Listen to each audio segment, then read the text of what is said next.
국정농단의 망령이 대한민국을 떠돌고 있습니다. 임성근 전 사단장 구명로비 관련 녹취록에서 VIP한테 얘기하겠다고 밝혔던 도이치모터스 주가 조작 공범 이종호 씨가 VIP는 대통령이 아니라 김계환 해병대 사령관이라는 회개한 해명을 내놓았습니다. 이게 말입니까? 막걸리입니까? 언제부터 해병대 사령관을 VIP라고 불렀습니까? 차라리 천공이라고 둘러댔으면 더 설득력이 있지 않았을까 생각합니다. 100번 양보해서 해병대 사령관에게 구명 로비를 한 결과가 윤석열 대통령까지 나서서 대통령실이 벌집 쑤신 듯 일제히 움직이게 만들었다는 말입니까?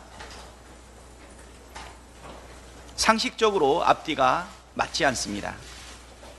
대통령실은 이 녹취록이 파문이 일자 구명 로비에 대해 대통령실은 물론 대통령 부부도 전혀 관련이 없다고 주장했습니다.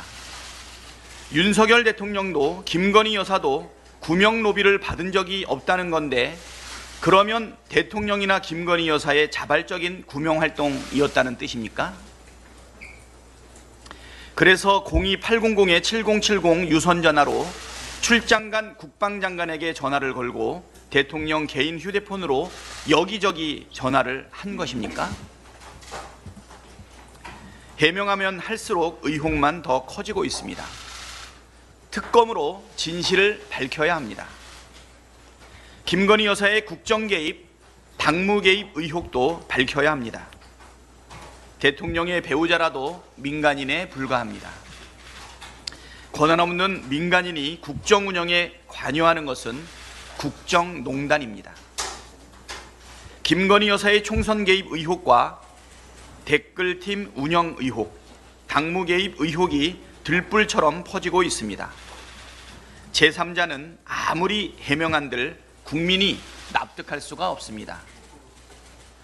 당사자인 김건희 여사가 직접 해명하십시오. 하반기 민생경제 위축을 경고하는 예측이 쏟아지고 있습니다. 한국개발연구원 KDI가 발표한 7월 경제 동향에 따르면 고금리 장기화 등의 영향으로 올해 하반기에도 내수는 침체에 늪에서 헤어나기 어렵다고 합니다.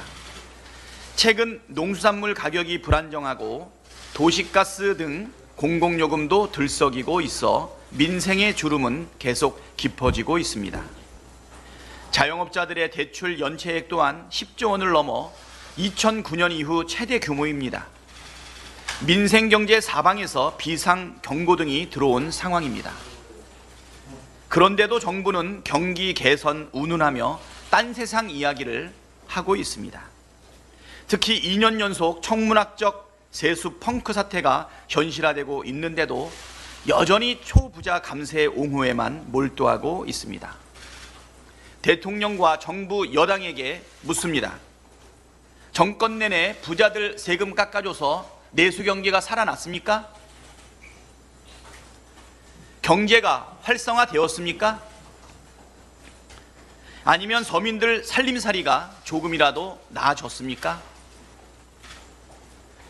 낭떠러지가 뻔히 보이는 상황에서 민생 경제를 파탄으로 내모는 아둔한 초부자 감세 엑셀, 이제 그만 밟아야 합니다. 아울러 하반기 내수 경기 회복을 위한 적극적인 재정 운용을 해야 합니다. 거듭 촉구합니다. 정부가 발표한 정책으로는 이러한 비상 상황에 대응하기엔 역부족입니다. 전 국민 민생회복지원금 지급과 같은 과감한 소상공인 지원책 마련에 힘을 모아주십시오. 지금은 재정의 책임 있는 역할로 내수를 살리고 이를 바탕으로 경제의 시동을 다시 거는데 집중해야 할 때임을 명심하기 바랍니다. 이상입니다.